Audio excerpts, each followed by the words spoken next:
राधे कृष्ण आप सभी को। आज की वीडियो में हम जानेंगे चातुर्मास के बारे में। चातुर्मास से जुड़ी हर एक जानकारी आपको इस वीडियो में मिलेगी।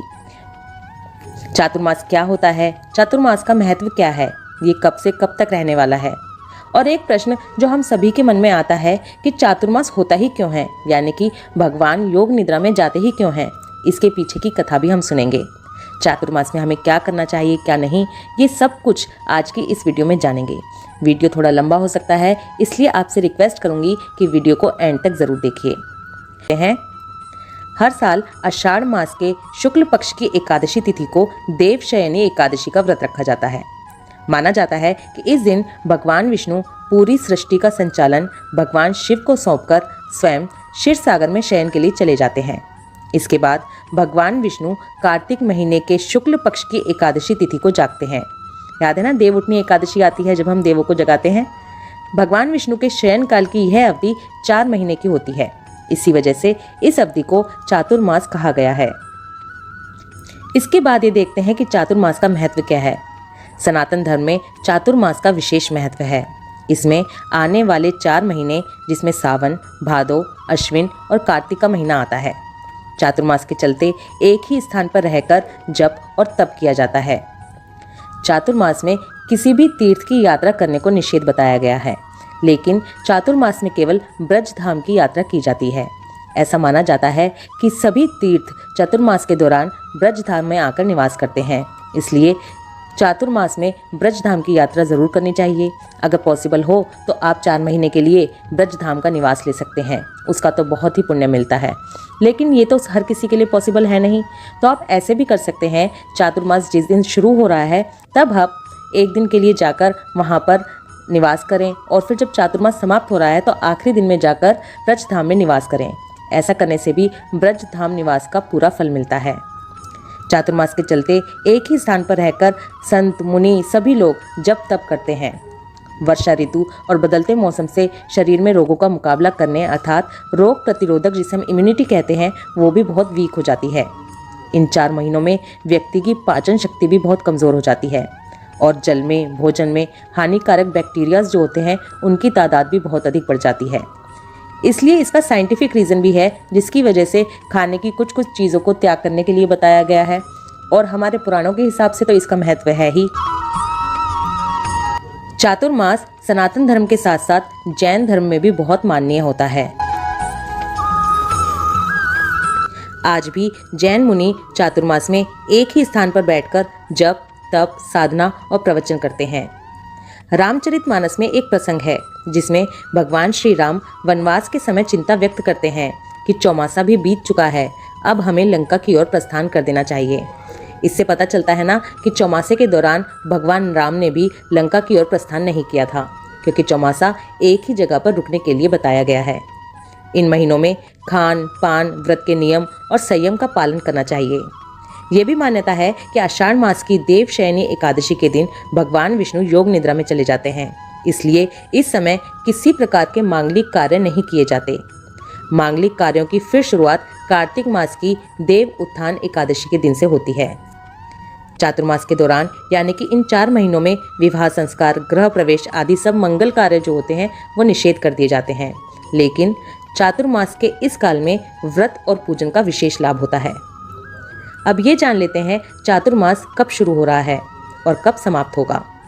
हिंदू कैलेंडर और पंचांग के अनुसार आषाढ़ मास चल रहा है, और आषाढ़ मास के शुक्ल पक्ष की एकादशी से चातुर्मास प्रारंभ हो जाएगा, जो कि कार्तिक माह के शुक्ल पक्ष की एकादशी तक रहेगा।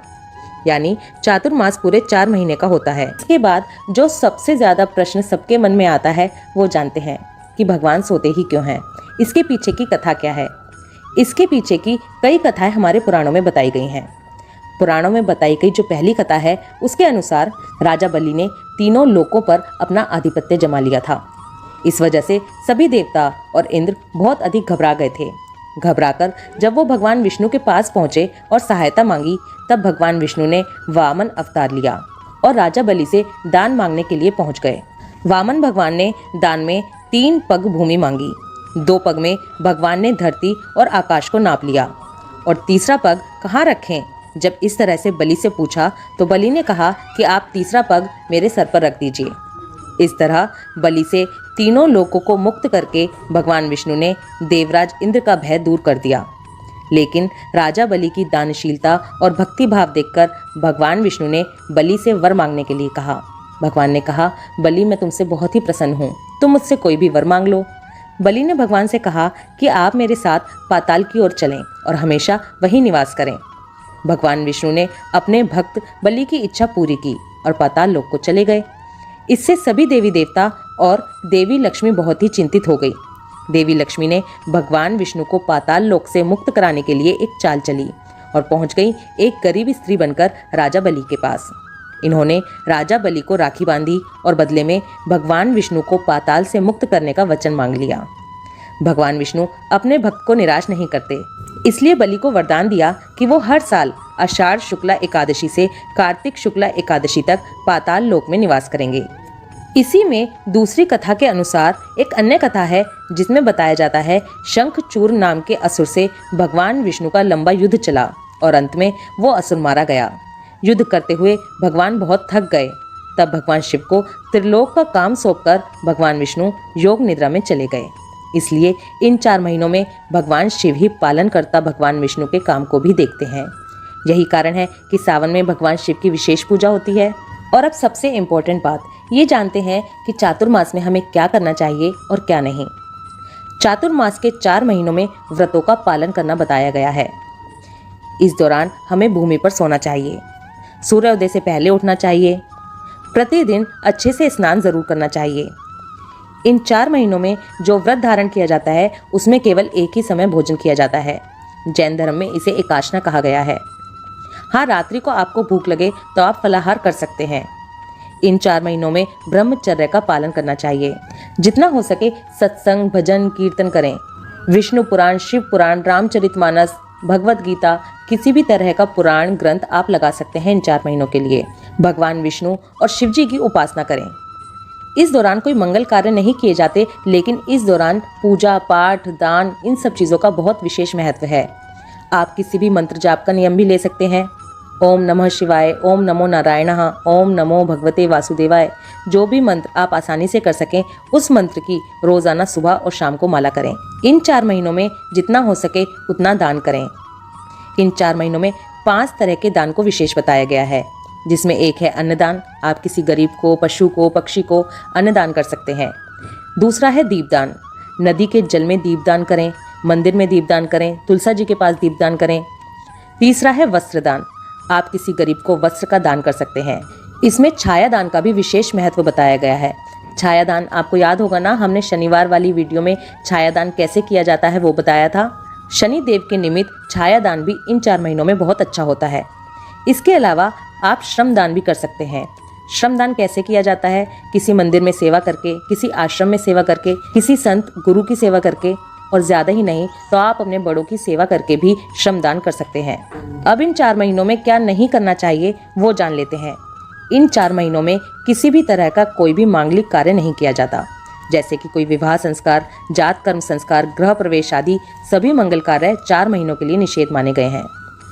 इन 4 महीनों में पलंग पर नहीं सोना चाहिए। इन 4 महीनों में कोशिश करें आप जितना मौन रह सकते हैं उतना मौन रहें, जिससे कि आप झूठ बोलने से बचें, किसी की चुगली करने से बचें। इन 4 महीनों में तेल से बनी चीज़ें, दूध, शक्कर, दही, तेल, बैंगन, पत्तेदार सब्जियां, नमकीन या मसालेदार भोजन, मिठाई, सुपारी, मांस और मदिरा का सेवन नहीं किया जाता। सावन में पत्तेदार सब्जियां जैसे कि पालक, साग इत्यादि, भादों में दही, अश्विन में दूध और कार्तिक में प्याज, लहसुन और उड़द की दाल आदि का त्याग कर दिया जाता है। इन 4 महीनों में बाल और दाढ़ी भी नहीं बनवानी चाहिए। खास तौर से सावन के माह में तो ये सख्त वर्जित बताया गया है। इन 4 महीनों में कहीं की भी यात्रा करने से बचना चाहिए। इन 4 महीनों में जो भी आपकी प्रिय वस्तुएं होती हैं उनका त्याग करने की कोशिश करनी चाहिए। जैसे कि हम जो भौतिक सुविधाओं का उपयोग करते हैं, कोशिश कीजिए कि उनका त्याग कर सकें। कुल मिलाकर इन 4 महीनों को भगवान की भक्ति के लिए बताया गया है। इन 4 महीनों में हमें जितनी हो सके उतनी भक्ति करनी चाहिए। ये 4 महीने भगवान की पूजा और भक्ति के लिए विशेष बताए गए हैं। कोई ना कोई नियम जरूर लीजिए। जितना हो सके पूजा पाठ कीजिए। आप कोई पुराण या फिर ग्रंथ का भी इस्तेमाल कर सकते हैं। सत्संग में जा सकते हैं। कोई धार्मिक आयोजन भी कर सकते हैं। मांगलिक कार्य तो निषेध होते हैं, लेकिन धार्मिक कार्यों को करने की कोई मनाही नहीं है। इन 4 महीनों में आप क्या क्या नियम ले सकते हैं, किस तरह से उन नियमों का पालन करना है और इसके अलावा और भी क्या कर सकते हैं, उससे रिलेटेड एक और वीडियो जल्दी ही आपको मिलेगी। अगर आज की ये वीडियो आपको पसंद आए तो वीडियो को लाइक कर दीजिए। अगर अभी तक आपने चैनल को सब्सक्राइब नहीं किया है तो चैनल को सब्सक्राइब कीजिए। ये जानकारी सभी लोगों तक पहुंचे, इसलिए वीडियो को ज़्यादा से ज़्यादा शेयर कीजिए। इस वीडियो से रिलेटेड कोई भी क्वेश्चन अगर आपके पास हो तो कमेंट ज़रूर कीजिए। ओम नमो भगवते वासुदेवाय नमः। राधे कृष्णा।